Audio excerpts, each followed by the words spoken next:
Hello everyone. तो स्वागत है आप सभी का आईएफएस के इस यूट्यूब प्लेटफॉर्म पर और मैं हूं मोहित पाटीदार और आज हमारे साथ एक कैंडिडेट जुड़ी हुई है जिनका नाम है अंजलि, जिन्होंने all India rank 82 CSIR NET LS में। ठीक है, तो first of all congratulation to you Anjali and welcome to Thank you, our sir. YouTube channel Anjali. तो इंट्रोड्यूस करिए अपने आप को Thank you, Anjali sir.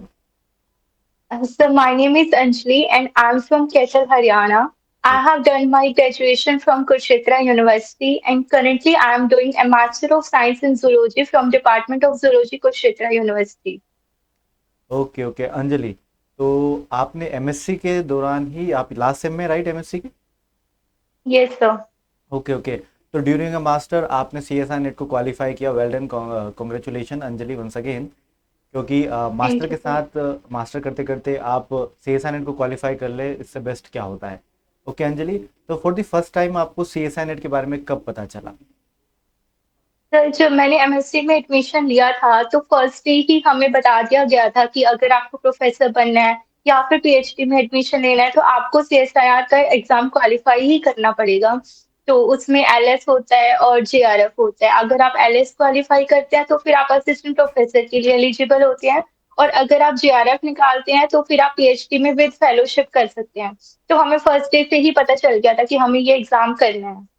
Okay okay okay, तो ये तो बहुत ही अच्छा रहा, आपको बता दिया गया आपके कॉलेज में कि ठीक है, एलएस और जेआरएफ के बारे में प्रॉपर सीएसआई नेट की इन्फॉर्मेशन दे दी गई थी आपको। ठीक है, तभी आप यस क्वालिफाई कर सर। पाए डेफिनेटली। प्रिपरेशन आपने कब स्टार्ट की थी सीएसआई नेट की?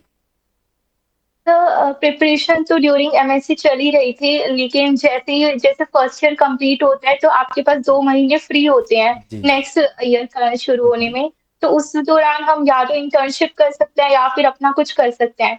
तब मैंने देखा कि मुझे डिपार्टमेंट से भी पता चल गया था कि आईएफएस एक अच्छा प्लेटफॉर्म है जहाँ पे आप प्रिपरेशन कर सकते हो। मेरे डिपार्टमेंट में कुछ स्कॉलर्स हैं, कुछ टीचर्स हैं जिन्होंने बताया था कि एफएस आईएफएस का बहुत सारा कंटेंट फ्री भी है यूट्यूब पे, आप वहां से प्रिपेयर कर सकते हो, आप सब्सक्रिप्शन ले सकते हो। तो ये सारी नॉलेज हमें पहले ही मिल गई थी। तो फिर अच्छा। मैंने उन 2 महीनों में शुरू किया था प्रिपरेशन करना। Okay okay okay. ये तो बहुत ही अच्छा रहा कि आपको पता चल गया, ठीक है, और सबने बताया भी सही। ठीक है, हेल्पफुल भी रहे सभी लोग। ठीक है। मेरा नेक्स्ट क्वेश्चन है आपके लिए कि ठीक है, आपने टोटल 30 यूनिट्स हैं, उन 30 यूनिट्स को यस ही सर। टारगेट किया था या कैसी क्या आपकी स्ट्रेटेजी रही ड्यूरिंग योर प्रिपरेशन? सर अभी तो मैंने सारी यूनिट्स को टारगेट नहीं किया था, मेरा मेन फोकस उन्हीं यूनिट्स पे था जो मेरी मास्टर्स में अभी चल रही हैं। जो भी एमएससी जूलॉजी में मेरी यूनिट्स थी जो मैं लिंक कर पा रही थी सीएसआईआर के सिलेबस के साथ, मैंने जस्ट उन्हीं यूनिट्स को फोकस किया था। जैसे बायोकेमिस्ट्री हो गई, cell biology, development biology, animal physiology और इकोलॉजी। तो ये सारी यूनिट्स पहले पहले ये टारगेट की थी। ओके। ठीक है, तो पार्ट ए बी सी, तीन सेक्शंस आते हैं हमारे सी एस आई नेट के एग्जाम में। ठीक है, यस। उन तीनों को आपका, ठीक है, आपने कैसे सॉल्व किया? सर जो पार्ट बी और सी होता है वो तो आपके सब्जेक्ट से रिलेटेड होता है, तो आप उसे कर सकते हैं। लेकिन जो पार्ट ए होता है वो एप्टीट्यूड, जनरल एप्टीट्यूड होता है। और being a life science student वो थोड़ा टिपिकल रहता है कि हमें उनको सॉल्व करना।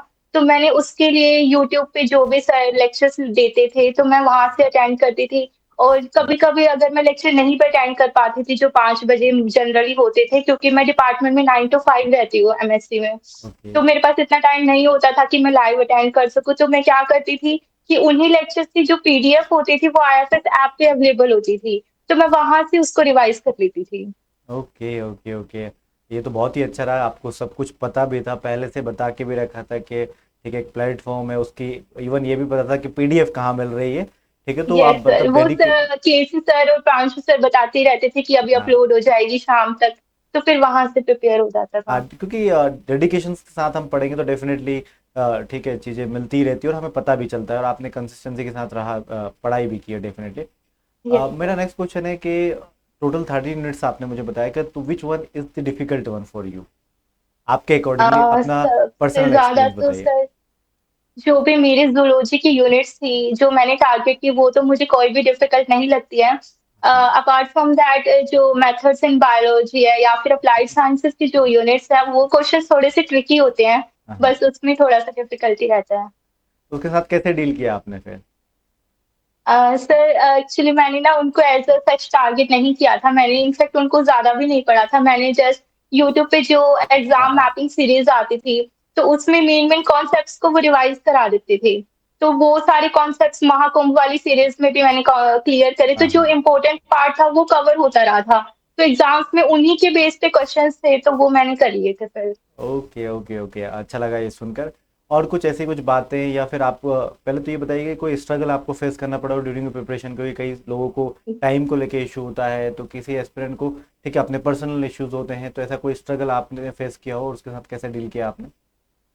सर एज सच अभी कोई तो केस। मेरे लिए टाइम मैनेजमेंट सबसे ज़्यादा इम्पोर्टेंट था, क्योंकि अभी एमएससी भी चल रही थी, तो 9 to 5 मैं डिपार्टमेंट में होती थी। उसके ओके बाद जब मैं घर आती थी तब ही प्रिपरेशन शुरू होती थी अच्छे से। तो टाइम मैनेजमेंट का बहुत बड़ा इशू था कि टाइम नहीं मिल पा रहा था प्रॉपर। पर फिर भी ये कि आप सब साथ हो, हमारे टीचर साथ होते हैं, तो फिर हो जाता है अगर आप चाहो तो। ओके, हाँ हाँ, आपने लास्ट लाइन बहुत अच्छी बोली है, अगर आप चाहो तो। ठीक है, डेफिनेटली, क्योंकि यस हर एक सर। एस्पिरेंट यदि वो चाहेगा तभी टाइम को मैनेज कर पाएगा, वो टाइम निकालना पड़ता है, टाइम तो कभी मिलता तो नहीं है। ठीक है, जैसे तो टाइम नहीं मिलता, उससे मैनेज करना पड़ता है कि मैनेज आपको खुद करना के लिए पड़ता है। कितना टाइम चाहिए। Definitely definitely. और ठीक है, तो thank you for this interview, क्योंकि आपने जो बातें कही हैं वो हमारे सारे एस्पिरेंट डेफिनेटली इस बात को सुनेंगे, मानेंगे और उसे फॉलो ज़रूर करेंगे, क्योंकि ठीक है ड्यूरिंग मास्टर आपका सी एस आई नेट हो जाए तो ये एक बहुत बड़ा अचीवमेंट होता है, क्योंकि कई सारे एस्पिरेंट ये सोच में रहते हैं कि मास्टर के साथ मैं कैसे करूँ, ठीक है मास्टर्स भी चल रही है मेरी, साथ साथ सी एस आई नेट की प्रिपरेशन भी, तो थोड़ा यस सा सर। मुश्किल पड़ रहा है। ठीक है, तो बट आपने साबित किया, तो डेफिनेटली हर एक एस्पिरेंट को इससे काफ़ी मोटिवेशन भी मिलेगा। तो thank you for this interview and thank you everyone for watching this thank you interview. Sir. मिलते हैं किसी और अदर इंटरव्यू में, till then bye bye, take care and happy learning.